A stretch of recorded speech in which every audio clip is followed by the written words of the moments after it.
There are 36 full-time drivers in the NASCAR Cup Series, and there's also 36 races.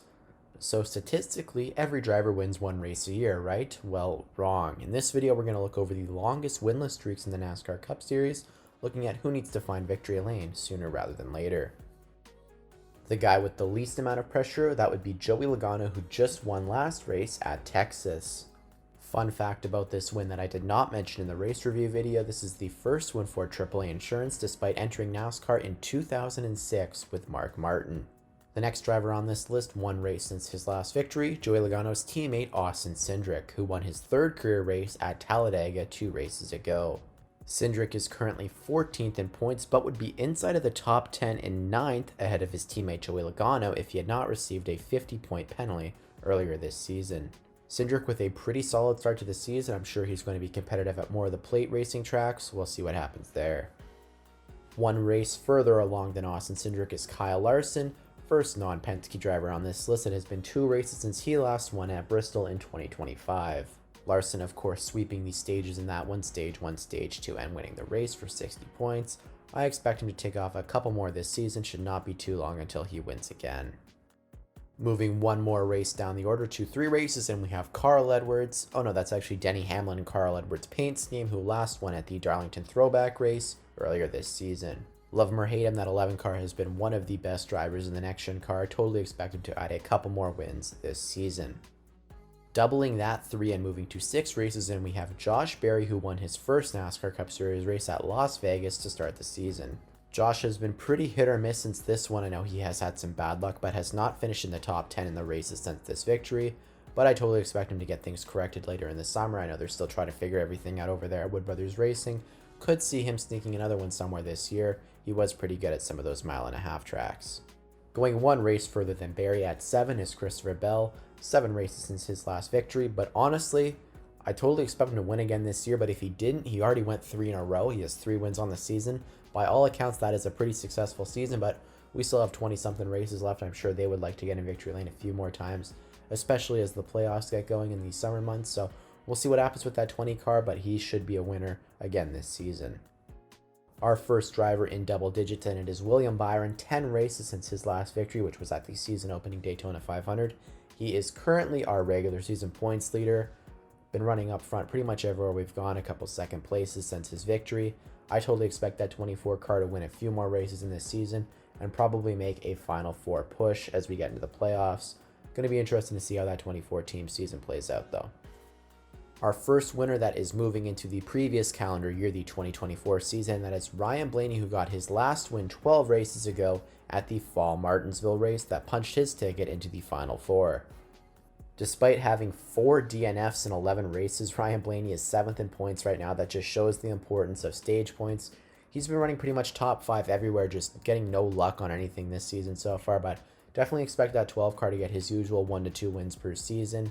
I know they've been really good at the short tracks lately, so it'll be interesting to see what that 12 car can come up with as the season gets going, but they have been fast pretty much everywhere we've gone this season.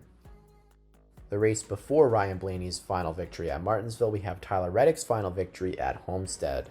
Reddick is currently top 5 in points. He's got a few top 5s on the season and has run into a little bit of bad luck just like Blaney. I totally expect that 45 car to get a couple victories as we get this season on. Reddick has been a pretty consistent guy ever since he moved to Toyota. Even going back to his final year at Richards Racing, he was a front runner, so totally expect that 45 car to win as this season goes on. 16 races ago, and it was the track we were at last weekend, but last year's fall race there, Ricky Stenhouse Jr. at Talladega. I think a lot of people were unsure what was going to happen to this 47 car, myself included. If you look at the teammate battles video I did before the season started, you know, they lost Kroger, team ownership and team name changes, but that 47 car Stenhouse Jr. is in the final playoff position right now. 2 top 10s on the season. I'm sure they're very, very stoked with how things are going. Hopefully Stenhouse can stay in the conversation here. He's always exciting at the plate tracks, pack racing tracks, so it would be cool to see that 47 car getting another victory somewhere at one of those tracks. But for right now, I think the goal is just to keep themselves in the playoff bubble through the summer months and see what happens. With a winless streak 1 race longer than Ricky Stenhouse Jr., we have last weekend's runner-up, Ross Chastain, 17 races since his final victory, which came at the Kansas playoff race last season. Despite it being a round of 12 playoff race, Chastain was actually not in the playoffs after just narrowly missing out. He probably would have advanced to the round of 12 based on his 4th and 10th place run in the round of 16. This one probably would have punched his ticket into the round of 8, but of course that's not how the universe works. I expect Chastain to grab a win somewhere this year. I know Trackhouse hasn't had the same success that they had in the first season of the next-gen car, as kind of the top teams have kind of got their situations back under control. You know, Penske, Hendrick, Gibbs are kind of controlling things with this car, kind of like we saw towards the end of the Gen 6. But there is still a place for Trackhouse and Chastain to win races. I expect him to be up front somewhere this season. Moving on to a 19-race winless streak, and this is our first driver who has not recorded a win in the NASCAR Cup Series, rookie Riley Herbst. Herbst with 5 top 20s through the first 11 races. That's pretty commendable, but his finishes outside of the top 20 have all been deep in the 30s. If you're that 35 car, you're just trying to build on things, I think, as the season goes on, you know, especially as he starts to visit tracks for a second time in the next-gen car. This thing drives way differently than the Xfinity car, so it takes these guys quite a bit of time to get there. My expectations for rookies have never been to, you know, win in their rookie season and make the playoffs. I think that's totally unrealistic. It usually takes these kids probably 2.5 years to start actually competing up front and winning. But if you're Herbst, you want to tick off a couple of top 10s, I think, before the season ends. I think that would be a successful rookie campaign for him. Joining him at 19 races is Chris Buescher, whose last victory came at the playoff race at Watkins Glen last season. But like Chastain, he was not a playoff driver, just narrowly missing out of the playoffs due to a few drivers lower in points who snuck in, like Harrison Burton. As it stands, Buescher is just 1 spot in points behind Chastain, 11th and 12th. I totally expect that 17 car to have a good chance to win at some point this year. You know, they already have a couple of solid top 10s on the season. Buescher has been a front runner the last few years, so would not be surprised to see that 17 car get back in victory lane towards the end of this season. Moving on to a 21 race winless streak, and that is Chase Briscoe, who clutched up and won the final race of the 2024 regular season, punching his ticket into the NASCAR playoffs. I think Briscoe has had a solid start to his tenure at JGR, you know, a few top 5s. He is currently in a playoff position. Another case, I think they're just going to build on it as the season goes, you know, getting adjusted to Toyota, the whole workflow and the differences of the car over there. I do expect Briscoe to win a race some point this season. The next is a 24 race winless streak, and that belongs to Austin Dillon, who won his last race at the Summer Richmond race last year. I put a question mark here. I honestly don't know if we consider this a win. I know it was counted as a win in the rule book, but he was stripped of his playoff eligibility, which is kind of the whole thing with winning now, unfortunately. But he did win the race in the record books. Obviously, you can debate the move that he made to win that race, but it's been 24 races since he won. You know, I got to say he's a little bit closer to Kyle Busch this year than I think they were last year. They were definitely separated by quite a bit. He's one of those guys that somehow just wins a race every couple of years, whether it's fuel mileage at a play track, a good pit call like they did at Texas that one year. Who knows? I don't expect him to win one on speed, but we'll see what happens as the season goes on here. Joining him at 24 races, and our first driver who has to go back to 2023 for their final win, is Shane Van Gisbergen. He only ran 12 of the 36 races in 2024. That's why he is on equal footing in winless streak to Austin Dillon, despite being much further on in the calendar. It's been a tough start to the season for SVG and that 88 team. I mentioned this in a reply to a comment. I'm pretty sure at this point Trackhouse is just rolling the dice, hoping he can win at a road or a street course at Chicago and punch his ticket into the playoffs. I think that's really all you got at this point. Has not looked very good even on some of the speedway tracks. So we'll see what happens as we get to the summer months where we run to a couple of road courses. But at this point, SVG probably just gambling on winning one of those races this season. And like I said with Herbst, that's totally expected. You don't expect these guys to run up front in their rookie season. I just think you didn't expect it to be so deep in the 30s. So 24 races since the winner of the 2023 Chicago race. Let's move on to last year's Chicago race, Alex Bowman, 27 races since his last victory.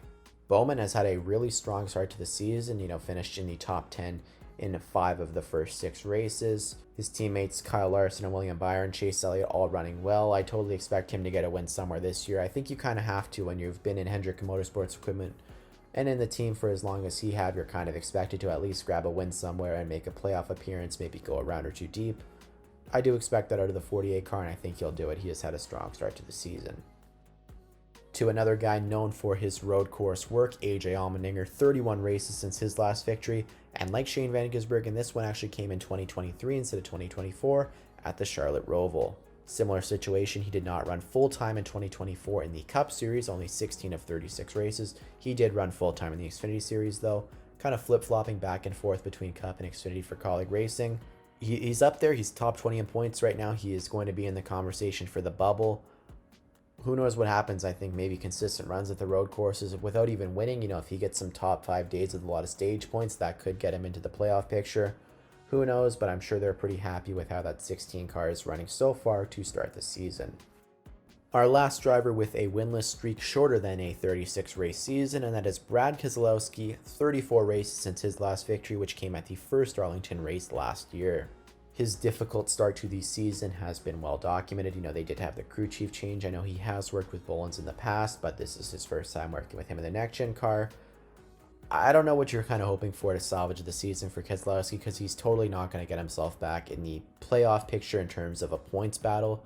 You're kind of at the point where it needs to be a victory somewhere to get him in that conversation. I think he can do it. I rate Brad Keselowski very highly in terms of talent. We'll see what happens as maybe into the summer they get a little bit more connected there with that 6 team. Disappointing start to the year, but I do think he has the potential to turn it around. 38 races ago, more than a full season, and it is Chase Elliott, 38 races since his last victory, which came at Texas last year. Again, when I was talking about Alex Bowman, Chase is currently top 5 in points and 4th. He's had a bunch of top 10s to start the year, a few top 5s. The 9 car will win a race somewhere. He's been so consistent in this next-gen car, just hasn't been winning as much as he did towards the latter half of the Gen 6. But I think Elliott will figure it out and he'll win somewhere in 2025. Jumping up to 45 races, and that is Daniel Suarez. His last win came in the second race of the 2024 season at Atlanta in that very, very close, awesome photo finish. Suarez with a pretty tough start to the year. He's currently 25th in points. He did have that runner-up finish to Josh Berry at Las Vegas. 2 top 10s in the last 2 weeks, so starting to kind of turn the tide there. We're at the point I do not think he's going to be able to push himself into the playoff bubble battle on points, so probably going to need to be a win somewhere. I don't know if I see it happening. I think the 99 is going to go winless in 2025. Jumping over 10 races to our next driver here, and it is our second winless driver, Carson Hocevar, who is 56 races into his NASCAR Cup Series career. Hocevar has definitely been impressive to start this season. I think earning a lot of stage points has been helping him. He hasn't been finishing some of those races that he's been running strong in, which definitely hurts him in the points, but I think that's the next step, right? He's starting to get the stage points, running up front for the first half of the race. Just needs to close them out a little bit better and keep himself in around the top 10 when he has a car for it. I don't think he grabs a win this year, but he is definitely getting closer. Should happen at some point in the future. Equaling him at 56 races, another guy who is winless, it is Zane Smith for Front Row Motorsports. At the time of recording this, he is 1 point ahead of Todd Gilland for 26th place in points. Been very impressive how he jumped over from Chevy, moved into Front Row Motorsports, and kind of unsettled the thing that Gilland had going last year. He was very, very strong last season. Zane Smith has came in and matched that, been very impressive. Don't think he's going to grab a win any point this season. I think those front row cars are still a little bit off that pace, especially what McDowell had there in 2023, but definitely looking strong to start his season at Front Row Motorsports. Excited to see how he plays it out into these summer months here. Speaking of Michael McDowell, 3 races longer of a winless streak, 59 races, and it's McDowell, his last win coming at the 2023 Indianapolis Road Course race, one of the final races ran without stages. I think like Hocevar, McDowell has been pretty impressive to start the season at Spire. Same deal though, he switched from Ford into the Chevrolet camp. There's learning curves that come with that. I don't see McDowell winning a race per se this season, but he's had a lot of solid top 20 runs. I think if he can do that into the summer months where some teams kind of hit the summer slump, might be able to get himself in the conversation for a playoff spot on points, depending on how the winners fall. But he has had a very strong start to the season. I'm sure they're pumped over there in the 71 team. 68 races since the last time Kyle Busch won a cup race. I almost can't believe that. If you watched any time in the 2010s, you wouldn't even believe that. You couldn't sell that to anybody that he had gone 68 races without winning. I think they've been close. He had a couple good runs towards the end of 2024. He was looking good at Texas last week before he spun himself out. I know that's been hard for him, breaking that streak of 20 years winning in a row last season when he didn't get a win. I'd like to believe it'll happen at some point this year. I'm cheering for it. Like I said, I never thought I would say that, but I do hope Kyle Busch finds victory lane at some point this season. We have to jump up almost 20 races to our next driver, that is Noah Gragson, who is winless in 86 starts. He's definitely been a little bit behind where Zane Smith and Todd Gilland have been running to start the year for Front Row Motorsports, but again, he switched teams from Stewart-Haas Racing. over there. You know, he did stay in the Ford camp. Don't see Gragson winning a race this year. I think, like we talked about some other guys, I think just getting those solid top 5 and top 10 days every once in a while is kind of what you're shooting for with that 4 car to build up some momentum into this season. Another winless driver who has run 2 more races than Noah Gragson, John Hunter Nemechek at 88. Nemechek had a very strong first 5 or 6 races there and was in the playoff bubble for a little bit, but he's kind of fallen off the last few weekends. I don't think Legacy is close to winning yet. I think they're still kind of getting everything together with, you know, the new Toyota partnership. I know they weren't getting all the same data from Gibbs and all that sort of stuff. I think they're definitely still trying to build things up. I don't know if Nemechek is going to be the guy to bring them to victory lane either once he gets going. You know, I respect what he did dropping back down and, you know, winning his way through the Trucks and Xfinity Series. When he came into the Cup Series with Front Row Motorsports, I think unless he's on a top team like Joe Gibbs, he probably wouldn't be able to win a race somewhere. Could be wrong on that, but we'll see how the season plays out for him. Moving to 90 races now, and we have Bubba Wallace. It's been 90 races since his last victory at Kansas in 2022, when he was in that 45 car after they did the seat swaps after Kurt Busch got hurt. Ty Gibbs took the 23, he took the 45 for the owners' playoffs and managed to win a race. Definitely think it's interesting that he's won an equal amount of races between the 23 and 45 cars, despite only running like 10 races in the 45, not even. He has had a strong start to this season, you know, a couple third place finishes, been getting a lot of stage points, which is something that 23 car hadn't done in the past. I think he can grab a win somewhere. I don't know where it's going to be, but he will be in the conversation for sure. If not, he will have a couple more solid top 5 runs this season. Equaling him at 90 races is Erik Jones, his last win coming in the Darlington Southern 500 in 2022. Despite Darlington happening a few weekends before Kansas, they are both at 90. Wallace missed Homestead after being suspended with his Las Vegas incident with Larson, and then Erik Jones missed a few races due to injury in 2024. Similar to what I said with John Hunter Nemechek there, I don't think Legacy is in the spot to win any races, but Jones is a solid driver. I think if they can get things improved, I think he'll be up there and running up front. It's a shame. I wish things would have worked out differently for him. His rise through the Trucks and Xfinity was awesome. He definitely got to Cup really quick, and just one of those situations where Bell was looking just as promising and Gibbs had to make a decision. I think with hindsight, you know, Bell has run so good in that 20 car, it's hard to argue against it. I just wish Jones got more of a shot. Our last driver under the 100 mark, and it is another winless driver, Ty Gibbs, 98 races into his Cup Series career, still looking for win number 1. If you remember from my how long does it take to win your first Cup Series race, William Byron, Kyle Larson, and Chase Elliott were all around 98, 99, 100. That's where Gibbs is right now, so it could happen in the next week or two, who knows. But I think that 54 car had a tough start to the year. They've kind of run a bit better the last few weeks. I do expect Gibbs to win somewhere this year. I think he'll pick it up into the summer months. Gibbs is such a good team. Joe Gibbs Racing, that is. I think Ty will have a chance to get a win somewhere.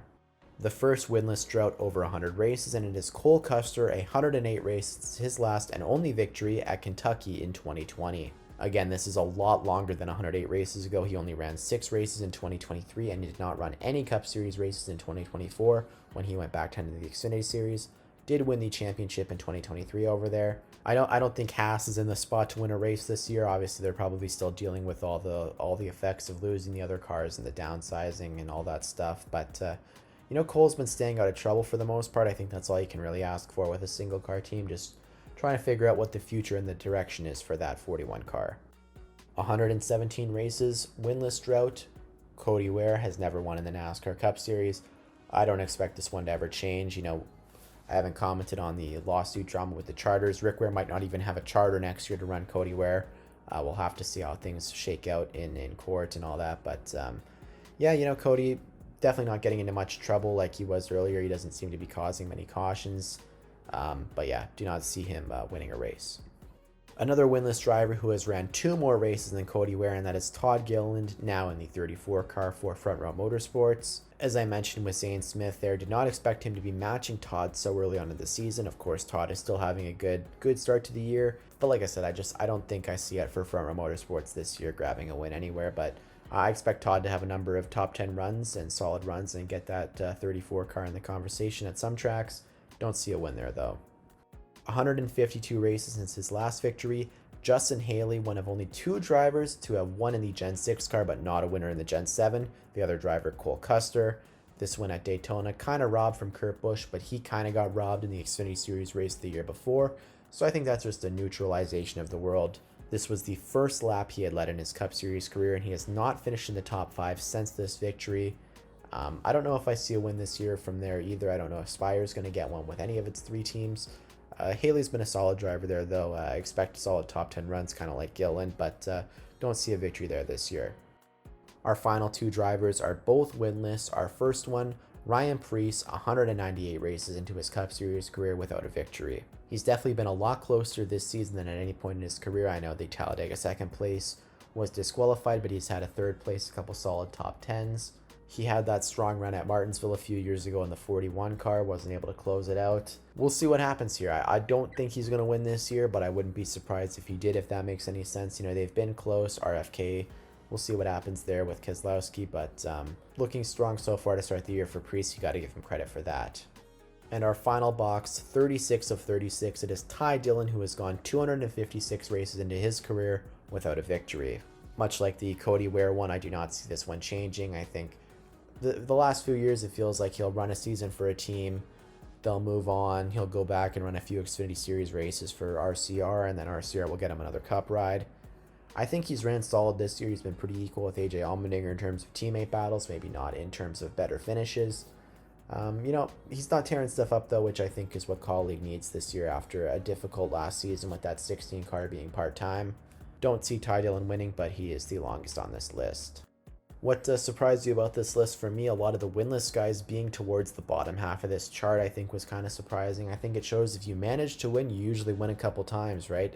You're not just kind of a one-and-done winner. If you are like Cole Kuster and Justin Haley, you still kind of find your way to the bottom of this list. I wonder who's going to break their way off this list this coming weekend. But thank you so much for watching. If you have any video ideas, please drop them in the comment section below. I read all the comments.